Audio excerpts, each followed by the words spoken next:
കളിപ്പിക്കുകയാണോ എന്നെ?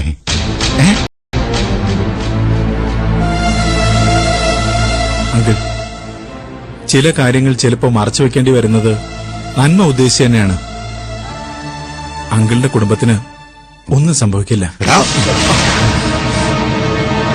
എന്റെ കുടുംബത്തിലെ പ്രശ്നങ്ങൾ അറിയാൻ ഞാൻ നിന്റെ കാല് പിടിക്കണോ? അല്ലേ? വേണ്ട.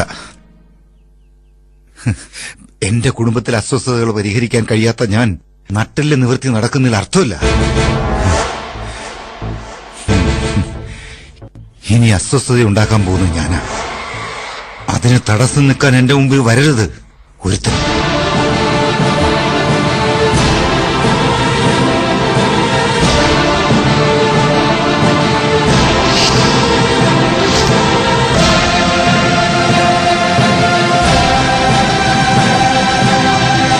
പ്രകാശ്, ഇപ്പൊ തൃപ്തിയായോ തനിക്ക്? എന്തോ മറയ്ക്കുന്ന അങ്കിളിന് മുമ്പിൽ താൻ സമ്മതിച്ചു. എന്നിട്ടും അതെന്താണെന്ന് പറയാൻ പറ്റിയില്ല. ആ പോയ മനുഷ്യൻ ഇനിയുണ്ടാക്കുന്ന പ്രശ്നങ്ങൾക്ക് എന്ത് പരിഹാരമുണ്ട് തന്റെ കയ്യില്? കൺമുമ്പിൽ ഒരു കുടുംബത്തിന്റെ തകർച്ച താൻ നേരിട്ട് കാണാൻ പോവാണ്. ഒരുപക്ഷെ ഒരു കൂട്ടം മരണം പോലും. അത് മറക്കണ്ട.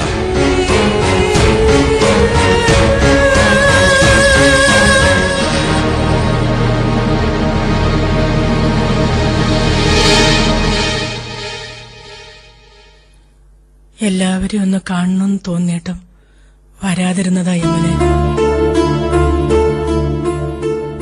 നിങ്ങളുടെയൊക്കെ കാൽക്കീഴിൽ കിടക്കാനുള്ള യോഗ്യത പോലും ഇല്ല എനിക്ക്. അവള് വന്ന് ഭീഷണിപ്പെടുത്തിയപ്പോ എന്റെ മോള് ജയിക്കട്ടെ എന്നല്ല ഞാൻ കരുതിയത്. നിങ്ങളാരും തോൽക്കാതിരിക്കണേ ദൈവമേന്ന. അത് ഞാനെന്ന് ആശുപത്രി വന്ന യമുനയോട് അങ്ങനെ പറഞ്ഞത്.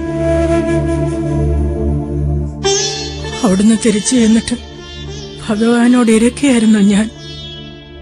നിങ്ങൾക്കൊന്നും നഷ്ടപ്പെടുത്തി അവക്കൊന്നും കൊടുക്കരുതെന്ന്. ആ പ്രാർത്ഥന ദൈവം കേട്ടു. അവസാനിച്ചില്ലേ അവള്? കുറെ ഭ്രാന്തന്മാരെ ഇനി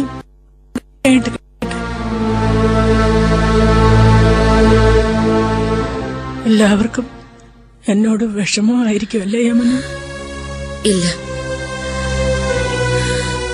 അമ്മണിയുടെ കാര്യത്തിൽ എന്നും എല്ലാവർക്കും വേദനയുള്ളൂ.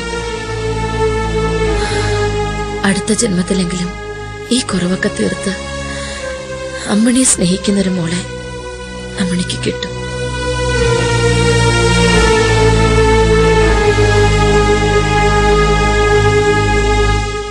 ഞാൻ പോട്ടെ യമനെ.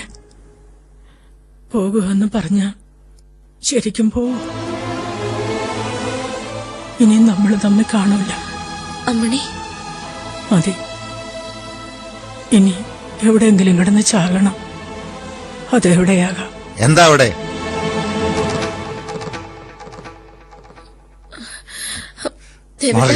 എന്താ അവിടെ ചാവും മരണമൊക്കെ? അത് പറഞ്ഞ് എന്തെങ്കിലും മുതലെടുക്കാൻ പറഞ്ഞു വിട്ടാണോ മോള്? ഒരിക്കലും ഇവിടെ വന്ന് കയറിയതിന്റെ ഫലമായി ഇപ്പൊ ഈ കുടുംബം അനുഭവിച്ചുകൊണ്ടിരിക്കുന്നത്. എന്താ തൃപ്തിയായില്ലേ ഇതുവരെ? മിണ്ടിപ്പോരുത്.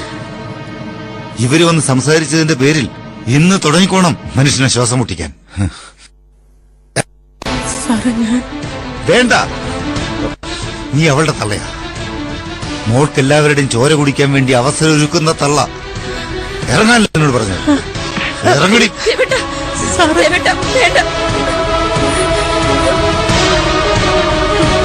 ഇറങ്ങാൻ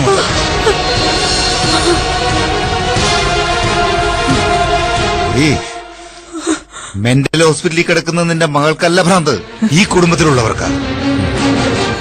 മനുഷ്യന്റെ സ്വസ്ഥതയും സമാധാനവും നഷ്ടപ്പെടുത്തിയിട്ട് മാപ്പ് പറയാനും കാലു പിടിക്കാനും വന്നിരിക്കുന്നു.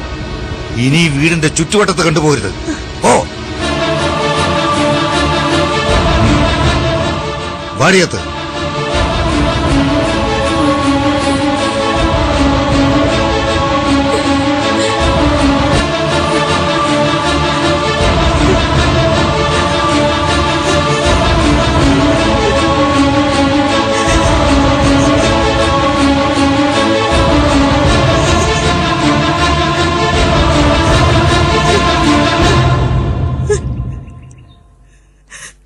അച്ഛനോട് എന്നോട് ദേഷ്യമൊന്നും തോന്നണ്ട.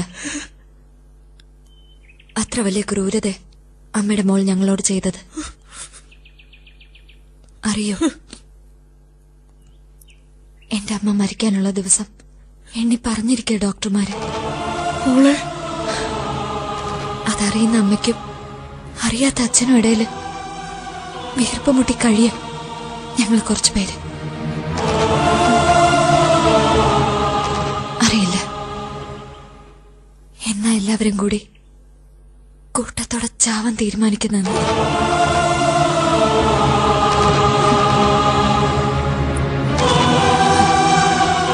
അമ്മയുടെ മോൾക്ക് സുഖ, ഭ്രാന്തത്തിക്ക് ശിക്ഷയില്ലല്ലോ. എല്ലാവരെയും കൊന്നിട്ട് അവള് പുറത്തിറങ്ങും, ശവങ്ങളുടെ മീതെ കൂടെ നടക്കാൻ. അമ്മ ഇനി വരണ്ട. നിയന്ത്രണം വിട്ട് അച്ഛൻ എന്തെങ്കിലും ചെയ്താലും തടയാൻ പറ്റില്ല എനിക്ക്. ഇനി വരില്ല. സ്നേഹിക്കാൻ അവകാശമുള്ളവര് ആദ്യം ചവിട്ടിയരച്ചു. ഇപ്പോ സ്നേഹിച്ചവരുടെ വെറുപ്പും ശാപവുമായി. ഇനി എന്തിനാ അമ്മണി വരുന്നേ?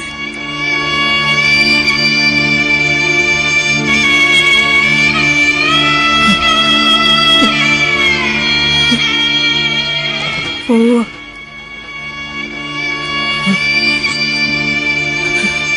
ഒരു പരിഹാരം കൂടി അമ്മണി ചെയ്യാൻ നോക്കും. അതും നടന്നില്ലെങ്കിൽ ചാകും.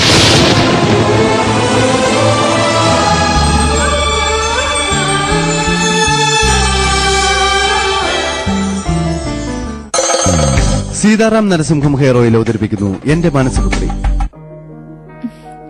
റിയൽ ഏതാണെന്ന് എങ്ങനെയാ അറിയാ? ബുദ്ധിമുട്ടല്ലേ? മുടിയുടെ കാര്യത്തിലും ഇത് തന്നെയാ. ഭാഗ്യത്തിന് ഞാൻ